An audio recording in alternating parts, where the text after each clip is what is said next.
GTA 3?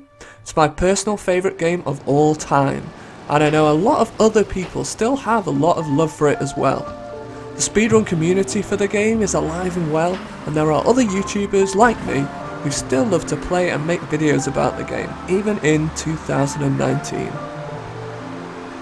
You may also know that I collect pre-release video games, games which were at one time in the hands of the press or in internal development teams, before the final game would be released to the public.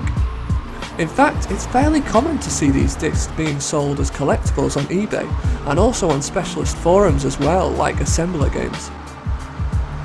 Some are more common than others, particularly EA games. I know they have a reputation now, but even back then it just seems like, to me at least, they had the budget to throw loads of discs out to the press to generate the maximum amount of coverage they possibly could. Rockstar, on the other hand, were way more tight around security it seems, so only a handful of discs have ever turned up in the hands of the public. And GTA 3? Well, that's pretty much the holy grail of video game collecting for me. Maybe it's just because it's my favourite game of all time, or maybe because there are so many unconfirmed rumours about how the game has changed in the event of 9/11, or simply because it ended up looking so much different to how it started out. In any case, I'd love to own a pre-release Grand Theft Auto 3 build, and I just wanted to give you guys my personal account of trying to track one down. Many years ago now, I first obtained the Rockstar press kit that was given out at E3 in 2001, and I also viewed footage that journalists shot of themselves playing the game at the convention. So this is where I began my search. Now, you might think that it's a bit of a long shot to track down an E3 build of the game, since these tend to be much rarer than preview or review builds, as these are much more widely distributed.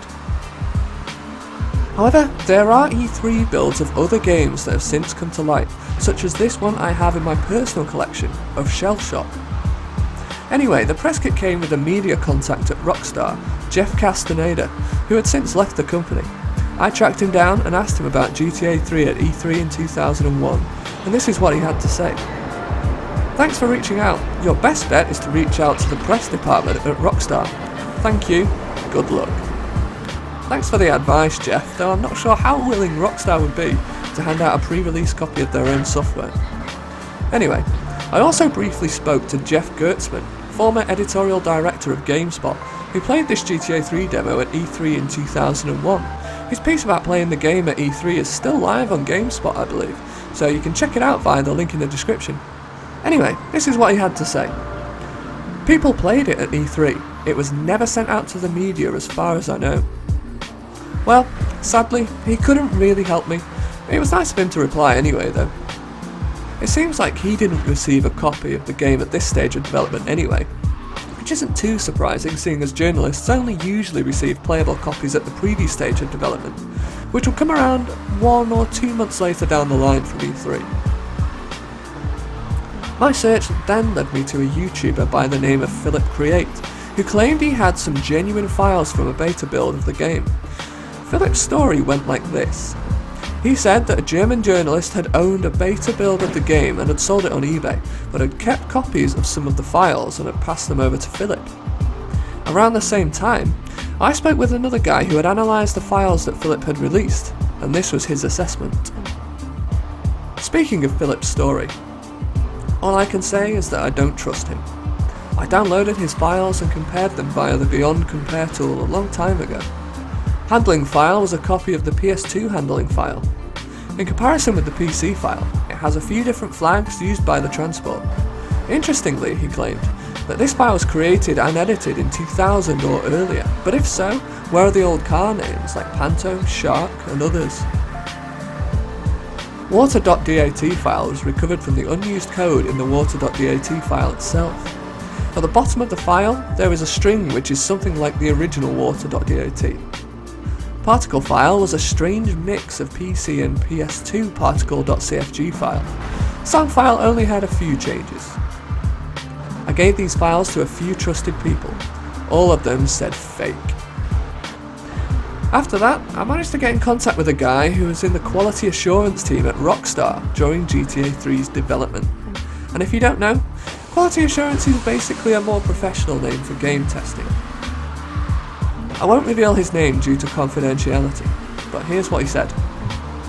There are many ways those discs could have found their way out of the office. Demoing, mag previews, home stress testing, poor disposal, testers swiping them. I couldn't tell you specifically, but back then the operation wasn't all that structured. We numbered each disc and that's about it, and even when some were missing, it was never a concern. That's not to say they still function this way. I know for certainty that they watch IP security much more closely now. Even though he hadn't kept anything from his time at Rockstar, I was honestly amazed and buoyed by this response. I mean, for a game developer so conscious about courting press coverage, internally they didn't seem to be too bothered about security. My next conversations were with a couple of journalists who worked for PlayStation World magazine.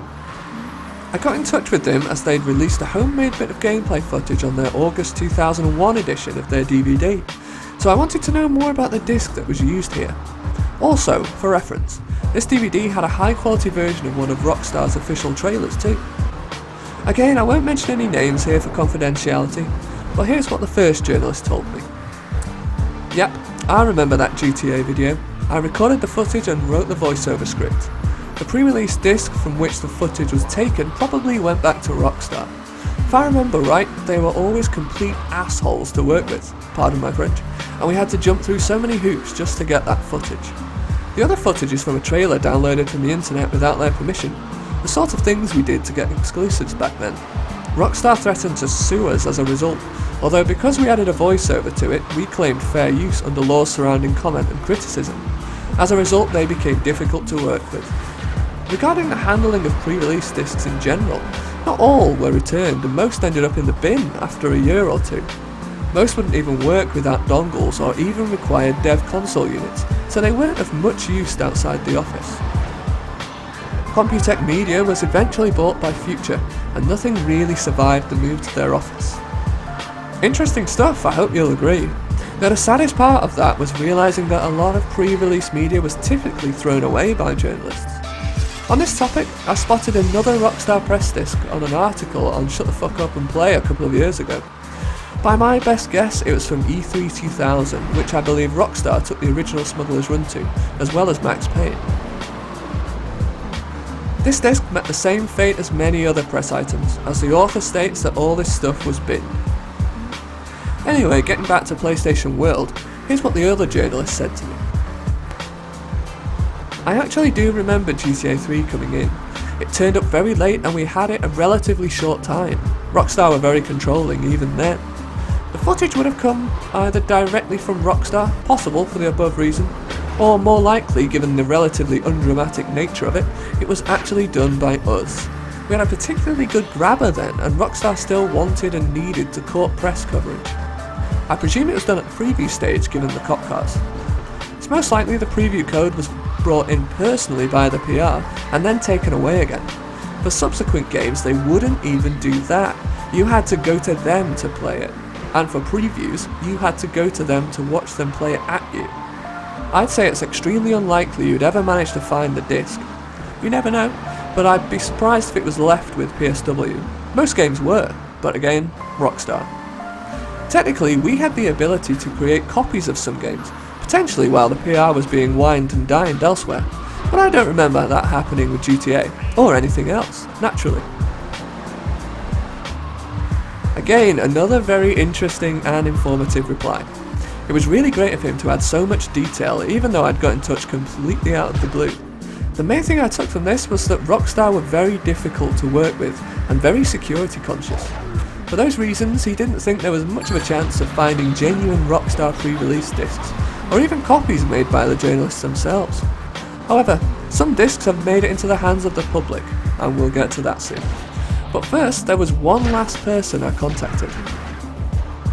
The Grand Theft Auto 3 strategy guide was written by Tim Bogan and contains some screenshots which show various differences to the final game. Just to pick out one example, the cars on the self-titled mission Grand Theft Auto were gold at this point in the game's development and were later changed to red.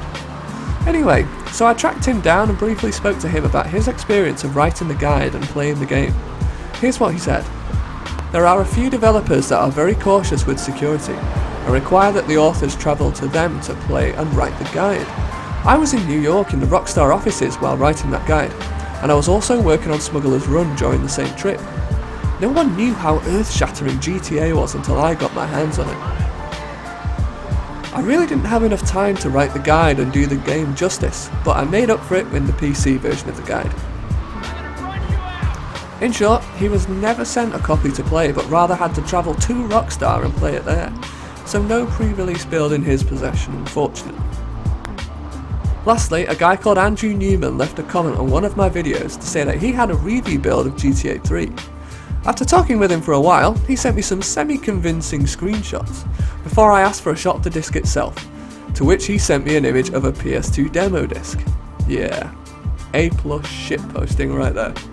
He also followed that up with a very fake looking second disc he apparently had and just didn't mention before. Well, the less said about this one the better, really.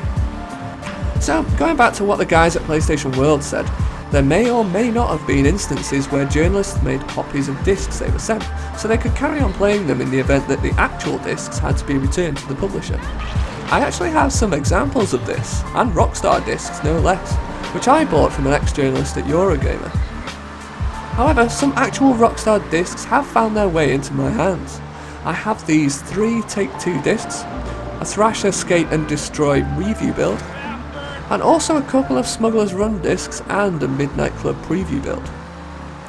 I have a separate video where I've recorded some gameplay footage of the Smuggler's Run and Midnight Club discs, so check the link in the description if you want to watch it. But what about GTA? Well, I've managed to acquire a review build of GTA 2 and a beta build of GTA London so far. So there are actual pre-release GTA discs that exist, but for the PS1 however. There are more Rockstar discs out there that others own too.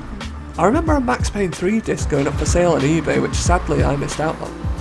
And I know there are others out there as well that I've seen in other people's collections.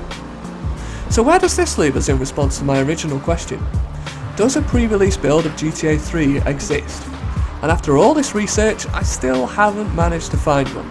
But it's not to say that a disc isn't out there somewhere. Based on what we've heard earlier, maybe a cheeky tester swiped one. Maybe a rogue journalist made a copy of a disc while a PR's back was turned. Also, IGN did their own preview of Grand Theft Auto 3 and took all their own screenshots from a build of the game that exhibits differences from the final build. I've never managed to get in touch with anyone relevant to these screenshots and this preview at IGN. It would be great to know what happened to the build that yielded these screenshots. Maybe someone has the answers. I was also recently contacted on Instagram by a guy who claims his friend has a genuine pre-release build of GTA 3.